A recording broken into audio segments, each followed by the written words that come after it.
नमस्कार, प्लस में आपका स्वागत है। मैं हूं आपके साथ राजकिशन। डालते अभी तक की मुख्य हेडलाइंस पर। विधान परिषद चुनाव के लिए बीजेपी ने दोनों कैंडिडेट के नाम तय किए।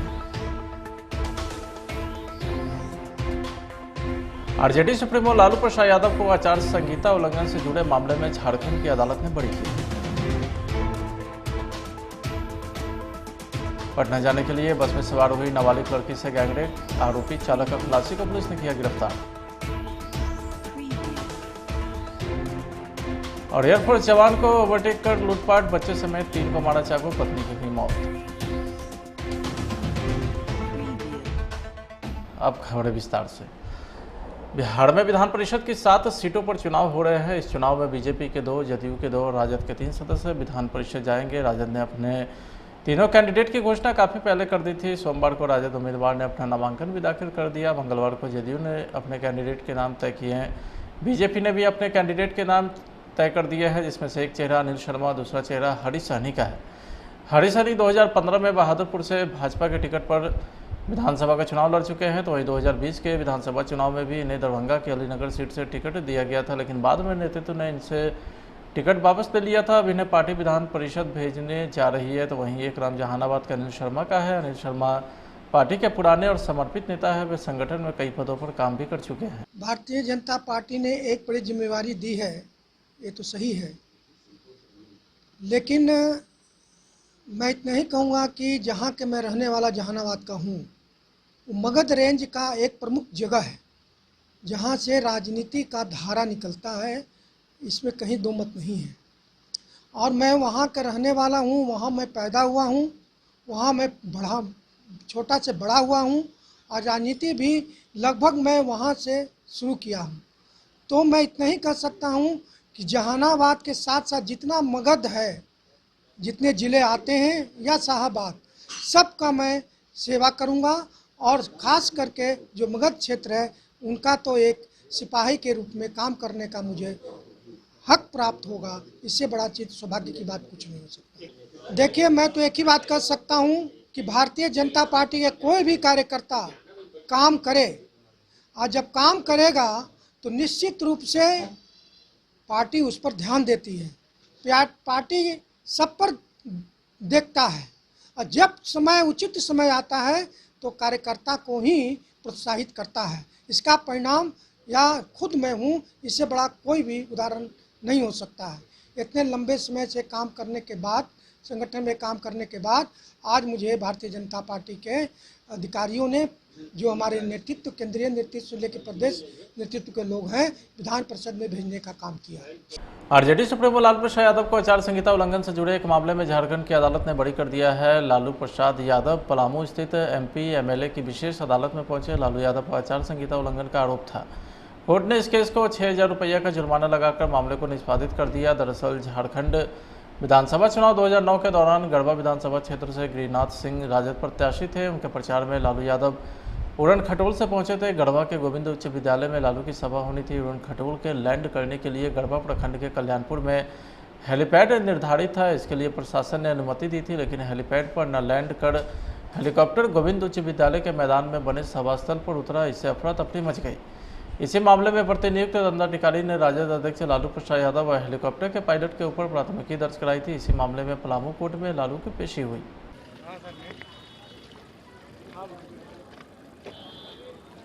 सर थोड़ा सा उधर जाने।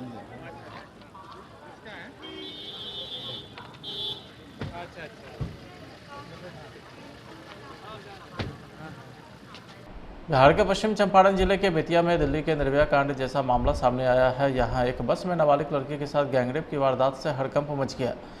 पीड़ित को बस से अर्धबेहोशी की हालत में बरामद किया गया है, जिसके बाद उसके साथ गैंगरेप की वारदात का खुलासा हुआ है। पीड़िता ने पुलिस को दिए अपने बयान में बताया कि वो पटना जाने के लिए बस में सवार हुई थी, लेकिन बस के चालक, खलासी और एक अन्य व्यक्ति ने उसे कोल्ड ड्रिंक्स में नशे की गोली मिलाकर बेहोश कर दिया और उसके साथ बारी बारी से बलात्कार किया।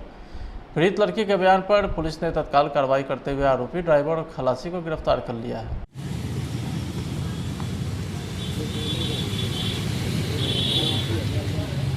पूर्वी चंपारण में अपराधी बेलगाम हो गए हैं। रोज कोई न कोई बड़ी वारदात को अपराधी बेधड़क से अंजाम दे रहे हैं। बेलगाम अपराधी ने देर रात एयरफोर्स के जवान और उसके परिवार को निशाना बनाया है। पत्नी का इलाज कराकर घर लौट रहे जवान से अपराधी ने लूटपाट की है। इस दौरान लूटपाट का विरोध करने पर अपराधियों ने दंपति को धारदार हथियार से गोदकर गंभीर रूप से घायल कर दिया है। इस वारदात में एयरफोर्स जवान के पत्नी की मौत इलाज के दौरान हो गई, जबकि जवान गंभीर हालत में निजी अस्पताल में भर्ती है। बताया जा रहा है कि आगरा कैंट में पदस्थापित एयरफोर्स जवान अमित कुमार गुप्ता करीब 20 दिन पहले ही छुट्टी पर घोड़ा सहन के कदमा भक्ति टोला आए था।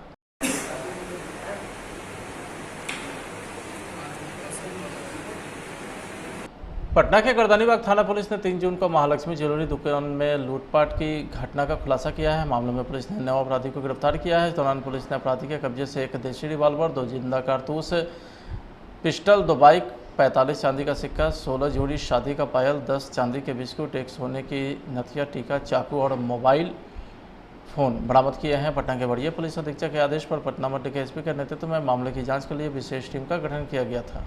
जो 9 अपराधी हैं, जिसमें अब तक कुछ लोगों की गिरफ्तारी हुई है और बाकी मेन अभियुक्त जो हैं अब तक फरार चल रहे हैं। आइए इस संदर्भ में जानते हैं, यहाँ के दुकान के मालिक से बात करते हैं, क्या मामलाएं हैं वो विस्तार से खुद हमें बताएंगे। आपके दुकान में जो लूटपाट हुई थी 10 अगस्त 2021 को, उस घटना के बारे में हमें विस्तार से बताइए। हम अकाउंटेंट काम करते थे दूसरा जगह। हम आए यहाँ तो हम गुलटरा से गुजरे तो हमें बच्चा वहाँ से फ़ोन किया कि से आपको भाई क्या भैया का गोली मार दिया है सब। तो हम आए यहाँ पर तो देखे यहाँ तो गए यहाँ ललित मोहन डॉक्टर के पास, उनके पास चले गए वहाँ थी के पास। उसके बाद खबर आया तो वहाँ देखे कि सब किस्सा ख़त्म है। बाद में हम यहाँ तो शीशा फीसा सब एथी सब फूटा हुआ एथी लसा हुआ था। हम कई बार यहाँ से मैंने बहुत ऊपर अधिकारी कि एसपी साहब आए, थाना प्रभारी आए, अभी तक ले हमको कोई इस मामले में अथी नहीं हुआ। कोई 2-4 आदमी को मैंने अरेस्ट करके जो अभी तक मेन जो मुद्दालय है वो गायब है। अभी तक हाँ जो मेन मुद्दालय वो गायब है। हम यही चाहते हैं कि ऐसा शीघ्र माने कार्रवाई की जाए, वह गिरफ्तार किया जाए, और नहीं तो हम जाएंगे CBI या प्रधानमंत्री पर आवेदन देंगे। हमारे पास और कोई विकल्प नहीं है। तो जैसा कि यहाँ जो बीटा थाना स्थानीय थाना, उसका क्या कहना है? उनके पास तो हम कई बार ये थी करके यहाँ तो एक बार ने पकड़ के ले गए, उसके बाद जो मेन है वो गायब है। अभी तक कुछ धरपकड़ कुछ नहीं है। तो इस घटना के बाद जो है और आरोपी जो पकड़े गए हैं, अब तक कुल कितने आरोपी अब तक फरार हैं? अभी 3 आरोपी फरार हैं। मेन अभियुक्त भी फरार है। हाँ, 2 और मुद्दाले। हाँ 2 मुद्दाले। क्या नाम हुआ? हम संत प्रसाद गुप्ता नाम है। तो जैसा कि आपने देखा, हमने यहाँ के दुकान मालिक से बात की, उन्होंने बताया कि 6 आरोपी पकड़ाए हैं, जिसमें 3 अभी भी फरार है। और मेन सवाल ये उठती है सरकार पर और यहाँ के स्थानीय थाना बीटा थाना पर कि अब तक जो मेन मुद्दालय है, मुख्य अभियुक्त जो है, जो इसके केस का जो मेन सरगना है, वो अब तक प्रशासन के हाथ क्यों नहीं लगा है। तो जाहिर सी सवाल ये उठती है कि लॉ एंड ऑर्डर जो है थाना के समक्ष जो है बढ़िया से यहाँ नहीं चल रहा है बीटा में, और जो है कि यहाँ के थानादार जो है इस मामले को गंभीरता पूर्वक नहीं ले रहे हैं, जिस कारण जो है आज मुख्य अभियुक्त फरार है अभी तक, क्योंकि किसी की जान चल गई और मामलाओं को लूटपाट का एक अलग निर्देश दे दिया गया। और यहाँ मेन तो बात कुछ अलग ही है दूसरे दिशा में देखने की। तो जाहिर सी सवाल ये भी उठती है कि थानादार जो है यहाँ के अब तक क्या कान में तेल डाल के ही सोए रहेंगे, या कुछ छानबीन करेंगे, तफ्तीश करेंगे और मुख्य अभियुक्त को जल्द से जल्द पकड़ने की कठोर से कठोर कार्रवाई करेंगे। कैमरा पर्सन रोहित कुमार के साथ मैं साहिर, प्लस न्यूज पटना। सदर अस्पताल सासाराम स्थित गहन शिशु जांच केंद्र के 2 दिनों से हिस्ट्री खराब होने से 19 नवजात बच्चे की जान पर खतरे होते देख परिजन ने अपने 3 बच्चों को ले गए, जबकि रोहतास जिला मुख्यालय सासाराम के सदर अस्पताल में नवजात अस्वस्थ शिशुओं को बेहतर स्वास्थ्य हेतु गहन शिशु जांच केंद्र है, जहां पर इस भीषण गर्मी में 2 दिनों से एसी खराब है। एसी खराब होने से NSCU के चिकित्सक स्वास्थ्य कर्मी को बार-बार मशीन को बंद करना पड़ता है, जिससे भर्ती अस्वस्थ नवजात शिशु की जान पर खतरा बना रहता है। NSCU की इस स्थिति को देख करके 3 नवजात शिशु को परिजन ले गए, जबकि NSCU में इलाज के दौरान एक नवजात की मौत हो गई। ये बच्चा कोड़ी गोला से आया था, वो 15-20 मिनट ऑन डिलीवरी रोया नहीं था, एट बर्थ नहीं रोया था। जब हमारे पास आया बच्चा तो पूरा सीवियर कन्वल्सन लेके आया। हम लोग एट ए टाइम उसका जो भी ट्रीटमेंट किए वो सब कुछ किए, उसका कन्वल्सन का डोज भी पड़ा, सब कुछ पड़ा, ऑक्सीजन भी लगा हुआ था, बट बच्चा का सीरियस कंडीशन था। ये हो सकता है उसके कारण ये हुआ हो। क्या नाम है आपका? कुमारी विदुषी बता। क्या नाम है बच्चे का? क्या नाम था? कहाँ के रहने वाले थे? बेबी ऑफ पुष्पा कुमारी था, सन ऑफ विंध्याचल कुमार था, और ये रहने वाला सेमरा डी पोस्ट बिसैनी कला और थाना राजपुर का रहने वाला था। उसको उसी समय बता दिया गया था इस बच्चे के बारे में। वो लोग सर रात में डॉक्टरों की लापरवाही की वजह से एक बच्चा मर गया। एक औरत गई, उनके गार्जियन जिसका बच्चा मरा है 9:30 बजे दूध पिला के आई हैं। 9:30 बजे दूध पिला के वो आई तो बच्चा ठीक था। बाद में दूसरी महिला गई थी दूसरे बच्चे को दूध पिलाने के लिए, तो आके बता रही हैं कि आपका बच्चा कुछ बोल नहीं रहा है। तब ये लोग जाके देखी तो बच्चा मर गया।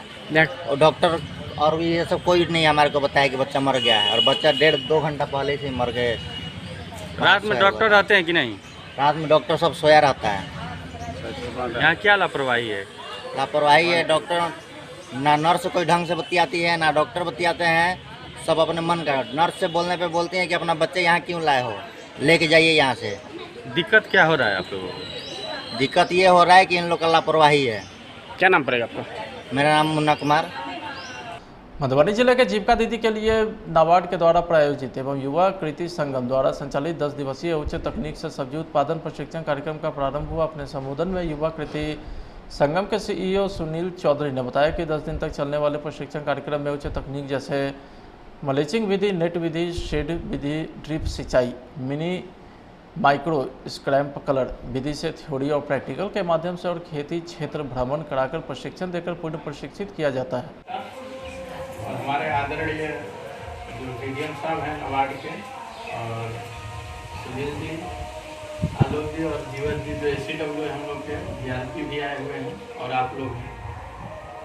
ये जो प्रशिक्षण दिया जा रहा है, ये नाबार्ड का तो पहले हम धन्यवाद देना चाहेंगे कि आप लोग जैसे कुशल जो सब्जी उत्पादन कर रहे हैं और सब्जी से ही अपना जीविकोपार्जन सब्जी बेच कर रहे हैं, आप लोग का चयनित हुआ। तो मैं पूरे जीविका परिवार की तरफ से नाबार्ड के DDM सर को धन्यवाद देता हूँ। 53,000 हाउस होल्ड है राजनगर में, उसमें से आप लोग को 30 दीदियों का चयन किया गया पटवारा टीम में। तो आप लोग को उन 53,000 दीदियों में आप खुश नसीब दीदियाँ हैं जिनको प्रशिक्षण मिला। सब्जी तो सब लोग कर रहे हैं, और हम लोग के बहुत पहले से सब्जी उत्पादन चला आ रहा है, और शरीर को स्वस्थ रखने में सब्जी का बहुत बड़ा योगदान है। शरीर में अगर सभी पोषक तत्व जो हैं वो सब्जियों के माध्यम से मिल जाता है। आज देखिएगा कि कुछ लोग हैं, कुछ क्या इंडिया में अगर देखा है तो 10 में से कम 7 से 8 लोगों को बीमारी होने लगा है। बोलते हैं आप लोग पहले चीनी शुगर जिसको बोलते हैं, शुगर पहले बहुत कम लोगों को होता था, लेकिन अब 10 में से 7 से 8 लोगों को होने लगा। उसमें कहीं न कहीं सब्जी का बहुत बड़ा योगदान है। तो आप लोग जो सब्जी बेच रहे हैं, पहले खेत ज़्यादा था, कैसे भी छींट देते थे, उग जाता था, और महंगाई भी कम था, उसी सब्जी को अगल बगल में भी बेच देते थे, हाट जाने की जरूरत नहीं पड़ता था, और हमारा घर परिवार अच्छे से चल जाता था। आज दिनों दिन महंगाई भी बढ़ रही है, खेत के आकार भी कम हो रहे हैं, छोटे हो रहे हैं, और खर्चे जो है पढ़ाई में, शिक्षा में और घर मकान बनाने के लिए भी कुछ रखते हैं। तो जब खर्च अधिक है तो हमको अपनी आय बढ़ानी पड़ेगी। जमीन कम है और उसी जमीन में हमको सब्जी उत्पादन करना है, और सब्जी उत्पादन करके अच्छी क्वालिटी की सब्जी, ये नहीं कि थोड़ा सा देखिएगा कोई भी चीज, बैगन है थोड़ा सा कीड़ा हो गया या छोटा है, परवल है, तो 2 प्रकार की सब्जियां रहती हैं। आपकी जो खराब थोड़ा सा रहता है वहाँ कोई नहीं लेता है, और जो थोड़ा अच्छा दिखना लगता है तो 2 रुपये महंगा ले जाता है। तो रोहतास जिला अधिकारी धर्मेंद्र कुमार ने कृषि विभाग से संबंधित विभिन्न योजना की समीक्षा के मद्देनजर जिला स्तरीय पदाधिकारी के साथ एक महत्वपूर्ण बैठक की है। इस दौरान डीएम ने खड़ी फसल की बुआई को देखते हुए उर्वरक की उपलब्धता पर विशेष जोर देते हुए कहा कि जिले में थोक विक्रेता स्तर से खुदरा विक्रेता स्तर तक खाद की समुचित व्यवस्था सुनिश्चित करे। कृषि विभाग के कर्मी और थोक विक्रेता किसानों को निर्धारित मूल्य पर ही खाद उपलब्ध कराएं। हमारे जिला पदाधिकारी महोदय के द्वारा कृषि विभाग के विभिन्न योजनाओं के समीक्षात्मक बैठक की गई। उसमें अनुमंडलवार समीक्षा की गई। सासाराम, डिहरी और विक्रमगंज तीनों अनुमंडल का अलग अलग समीक्षा की गई। इसमें जिला स्तर के पदाधिकारी, सभी सहायक निदेशक और प्रखंड कृषि पदाधिकारी, EC agriculture coordinator, ATM, BTM शामिल थे। आज का मुख्य एजेंडा था कि इस बार आने वाले समय में जो खाद उर्वरक वितरण होता है वो सही कीमत पर सभी किसान लोगों को मिले। उसमें हमारे डीएम साहब के द्वारा सख्त निर्देश दिया गया कि जो भी उर्वरक विक्रेता निर्धारित कीमत से ज़्यादा पर बेचेंगे तो उस पर सख्त कार्रवाई यानी कि एफआईआर तक किया जा सकता है और उसकी जिम्मेदारी वहाँ पर प्रतिनियुक्त जो कर्मी हैं उन पर भी जिम्मेवारी दी जाएगी और उनके विरुद्ध भी आवश्यक कार्रवाई की जाएगी। आज का मुख्य एजेंडा यही था। उसके बाद बीज वितरण और प्रधानमंत्री किसान सम्मान निधि में किसी के पास कोई पेंडिंग नहीं रहे, उस पर वो अपना काम करें, इसके लिए निर्देश दिया गया। गैंग ऑफ सॉल्यूशन फनफ्लिक्स पर उपलब्ध है और इसमें आज जो समाज में नशीले पदार्थों के कारण जो बहुत सारी संख्या में बच्चे बर्बादी की ओर बढ़ रहे हैं, उनका भविष्य अंधकार की ओर बढ़ रहा है, उसी पर आधारित फिल्माया गया यह एक वेब सीरीज स्टोरी है। इस वेब सीरीज में अधिकांश जगह को पटना में ही दर्शाया गया है, जैसे कि पटना के यारपुर पटना जंक्शन पर घूमते हुए छोटे छोटे बच्चे की टोली और उन सभी बच्चों का सरदार यानी कि मेन लीडर जो सभी बच्चों को इस बर्बादी में लिप्त करके रखा हुआ है। और इस वेब सीरीज के माध्यम से यह भी दिखाया गया है कि अगर आज इन छोटे छोटे बच्चों को सही दिशा निर्देश नहीं दिया गया तो ये कल इस समाज में नशीले पदार्थ में पूरी तरीके से लीन हो जाएंगे। पेश है एक रिपोर्ट। कहाँ मिलेगी देखने को? सर ये वेब सीरीज एक ओटीटी प्लेटफॉर्म है, ये फनफ्लिक्स नाम है, नया प्लेटफॉर्म है, अच्छा प्लेटफॉर्म है और उसी पे इसके 4 एपिसोड्स हैं। पहला एपिसोड फ्री है, दूसरा तीसरा एपिसोड कॉस्टली है और बहुत ज़्यादा कॉस्ट भी है, बहुत कम ही पैसों में देखने के लिए मिल जाएगा सबको और बहुत अच्छा है सीरीज़, बहुत अच्छा मेहनत किया है सारी टीम ने और आई थिंक कि जहाँ तक अभी तक देखा जाए तो अच्छे रिस्पांस मिल रहे हैं, लोगों का अच्छा प्यार मिल रहा है। हाँ, तो आप लोग प्लीज़ सारे दर्शकों से प्लस न्यूज़ के सारे दर्शकों से अनुरोध है कि इस पे जाएँ, फनफ्लिक्स ऐप को डाउनलोड करें और प्लीज़ देखिए मूवी को। और ये मैं नहीं कहता कि मेरा सपोर्ट करें, मेरी टीम का सपोर्ट करें, आप सपोर्ट करें वैसे बच्चों का जो इस नशे के आदी हैं। जैसा कि सर ने बताया कि हमारी वेब सीरीज जो है इस चीज़ पर उपलब्ध है और जाए और कम पैसों में भी आप देख सकते हैं। पहला जो है फ्री है और सेकंड, थर्ड और फोर्थ जो आपको कुछ थोड़ा बहुत कॉस्ट लेकर जाते हैं नहीं। अभी के डेट में तो लोग कुछ पैसा खा के उड़ा देते हैं, इतना पेट्रोल महंगा है, उतना भी महंगा ये वेब सीरीज नहीं है।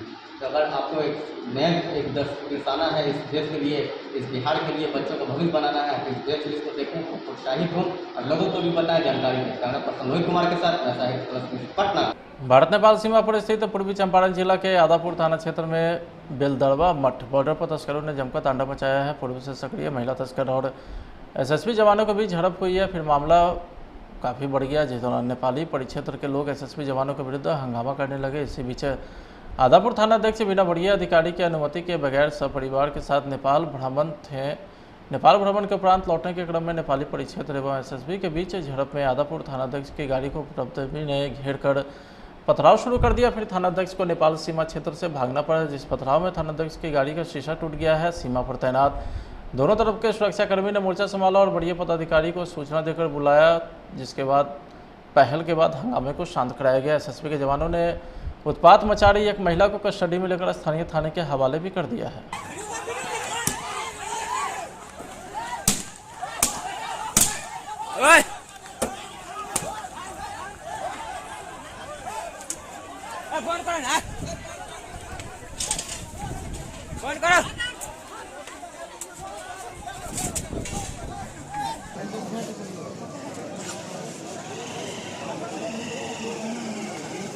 फिलहाल आज के खबर में इतना ही। आप देख रहे हैं प्लस न्यूज। नमस्कार।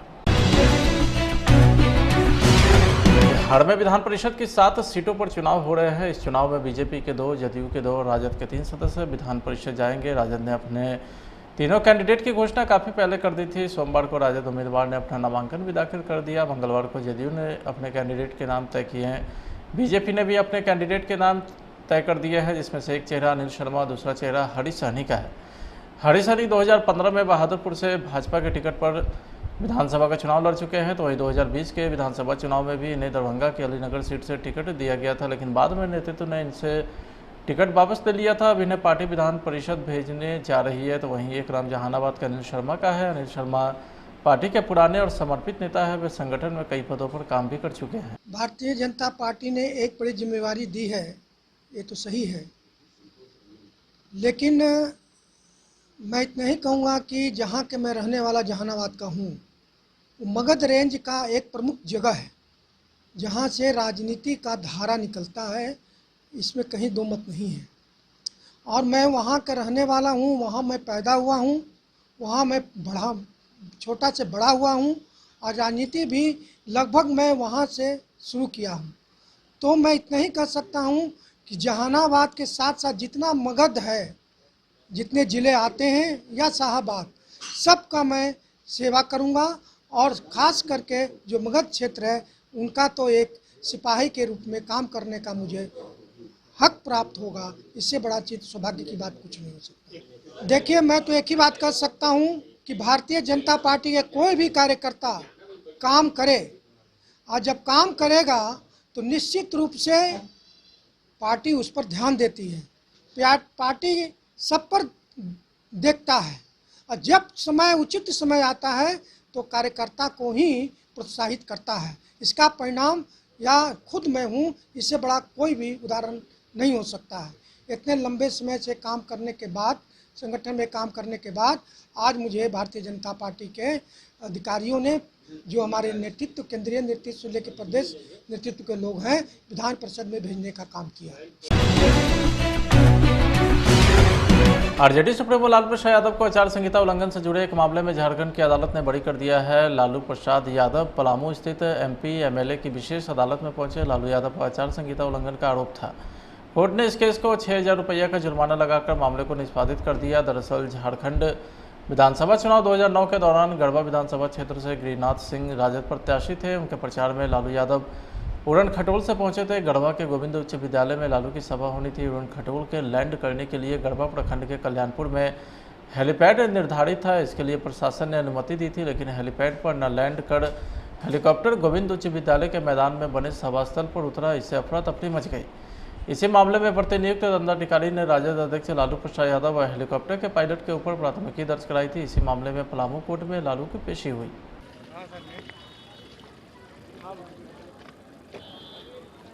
सर थोड़ा सा उधर जाने दीजिए।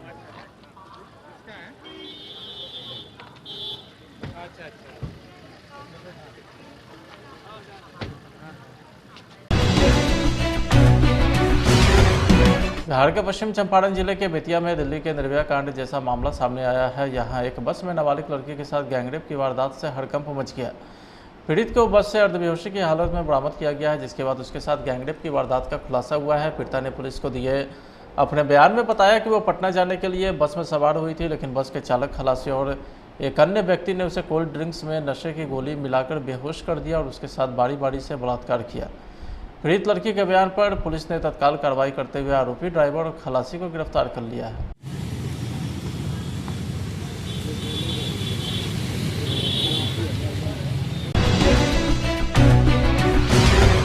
पूर्वी चंपारण में अपराधी बेलगाम हो गए हैं। रोज कोई न कोई बड़ी वारदात को अपराधी बेधड़क से अंजाम दे रहे हैं। बेलगाम अपराधी ने देर रात एयरफोर्स के जवान और उसके परिवार को निशाना बनाया है। पत्नी का इलाज कराकर घर लौट रहे जवान से अपराधी ने लूटपाट की है। इस दौरान लूटपाट का विरोध करने पर अपराधियों ने दंपति को धारदार हथियार से गोदकर गंभीर रूप से घायल कर दिया है। इस वारदात में एयरफोर्स जवान के पत्नी की मौत इलाज के दौरान हो गई, जबकि जवान गंभीर हालत में निजी अस्पताल में भर्ती है।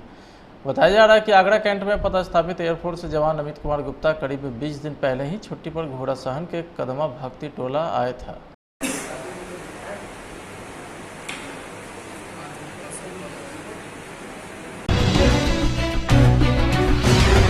सदर अस्पताल सासाराम स्थित गहन शिशु जांच केंद्र के 2 दिनों से एसी खराब होने से 19 नवजात बच्चे की जान पर खतरे होते देख परिजन ने अपने 3 बच्चों को ले गए, जबकि रोहतास जिला मुख्यालय सासाराम के सदर अस्पताल में नवजात अस्वस्थ शिशुओं को बेहतर स्वास्थ्य हेतु गहन शिशु जांच केंद्र है, जहां पर इस भीषण गर्मी में 2 दिनों से एसी खराब है। एसी खराब होने से एनएससीयू के चिकित्सक स्वास्थ्यकर्मी को बार-बार मशीन को बंद करना पड़ता है, जिससे भर्ती अस्वस्थ नवजात शिशु की जान पर खतरा बना रहता है।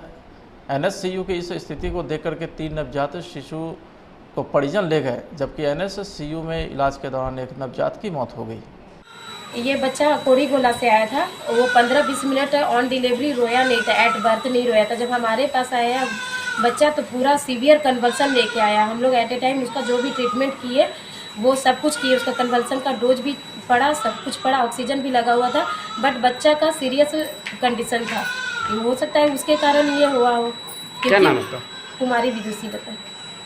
क्या नाम है बच्चे का, क्या नाम था, कहाँ के रहने वाले थे? बेबी ऑफ पुष्पा कुमारी था और सन ऑफ विंध्याचल कुमार था और ये रहने वाला सेमरा डी पोस्ट बिसैनी कला और थाना राजपुर का रहने वाला था।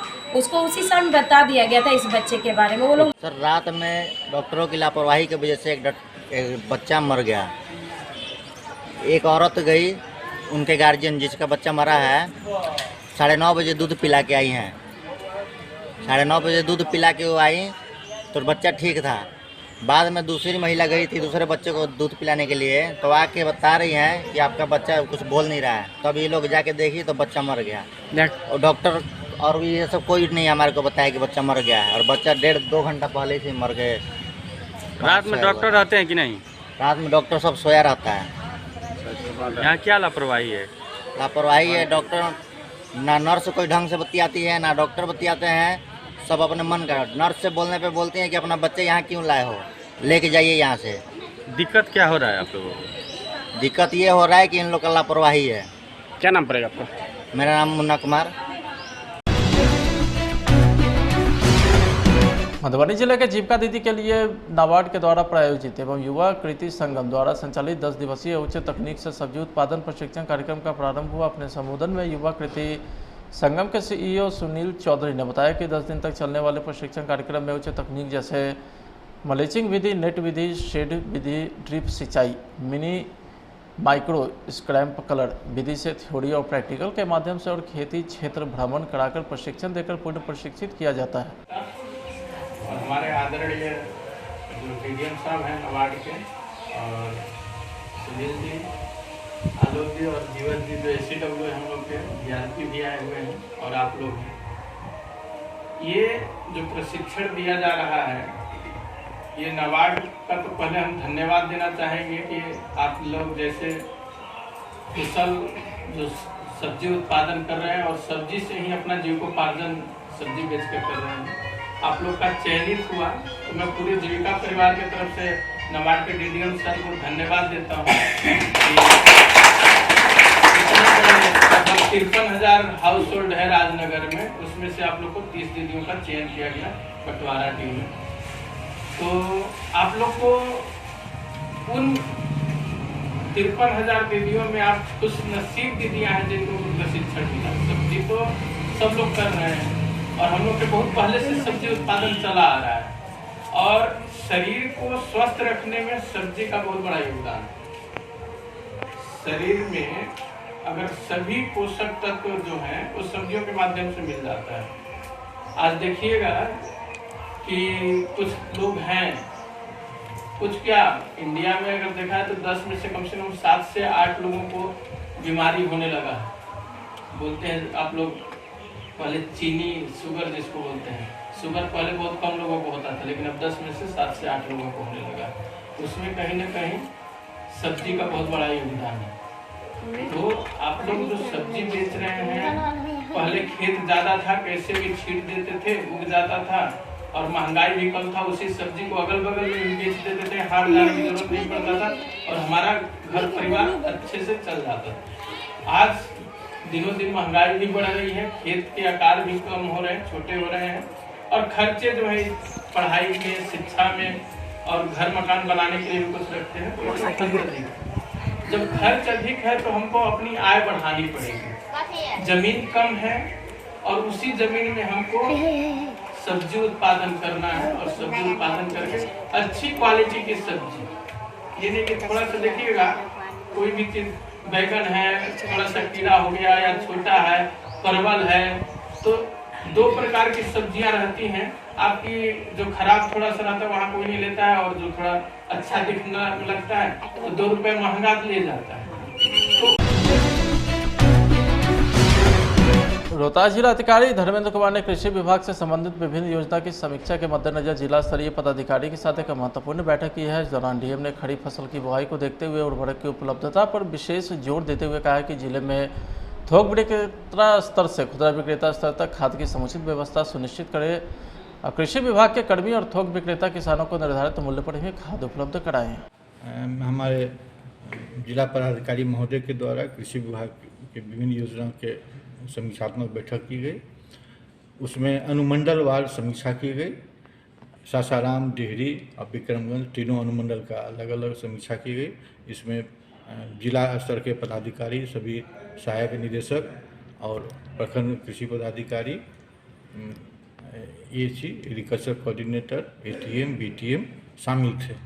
आज का मुख्य एजेंडा था कि इस बार आने वाले समय में जो खाद उर्वरक वितरण होता है वो सही कीमत पर सभी किसान लोगों को मिले। उसमें हमारे डीएम साहब के द्वारा सख्त निर्देश दिया गया कि जो भी उर्वरक विक्रेता निर्धारित कीमत से ज़्यादा पर बेचेंगे तो उस पर सख्त कार्रवाई यानी कि एफआईआर तक किया जा सकता है और उसकी जिम्मेदारी वहाँ पर प्रतिनियुक्त जो कर्मी हैं उन पर भी जिम्मेवारी दी जाएगी और उनके विरुद्ध भी आवश्यक कार्रवाई की जाएगी। आज का मुख्य एजेंडा यही था। उसके बाद बीज वितरण और प्रधानमंत्री किसान सम्मान निधि में किसी के पास कोई पेंडिंग नहीं रहे, उस पर वो अपना काम करें, इसके लिए निर्देश दिया गया। भारत नेपाल सीमा पर स्थित पूर्वी चंपारण जिला के आदापुर थाना क्षेत्र में बेलदड़वा मठ बॉर्डर पर तस्करों ने जमकर तांडव मचाया है। पूर्व से सक्रिय महिला तस्कर और एसएसबी जवानों के बीच झड़प हुई है। फिर मामला काफ़ी बढ़ गया, जिस दौरान नेपाली परिक्षेत्र के लोग एसएसबी जवानों के विरुद्ध हंगामा करने लगे। इसी बीच आदापुर थानाध्यक्ष बिना बढ़िया अधिकारी की अनुमति के बगैर सपरिवार के साथ नेपाल भ्रमण के उपरांत लौटने के क्रम में नेपाली परिक्षेत्र एवं एसएसबी के बीच झड़प में आदापुर थानाध्यक्ष की गाड़ी को उपद्रवी ने घेर कर पथराव शुरू कर दिया। फिर थानाध्यक्ष को नेपाल सीमा क्षेत्र से भागना पड़ा, जिस पथराव में थानाध्यक्ष की गाड़ी का शीशा टूट गया है। सीमा पर तैनात दोनों तरफ के सुरक्षाकर्मी ने मोर्चा संभाला और बढ़िया पदाधिकारी को सूचना देकर बुलाया, जिसके बाद पहल के बाद हंगामे को शांत कराया गया। एसएसबी के जवानों ने उत्पात मचा रही एक महिला को कस्टडी में लेकर स्थानीय थाने के हवाले भी कर दिया है।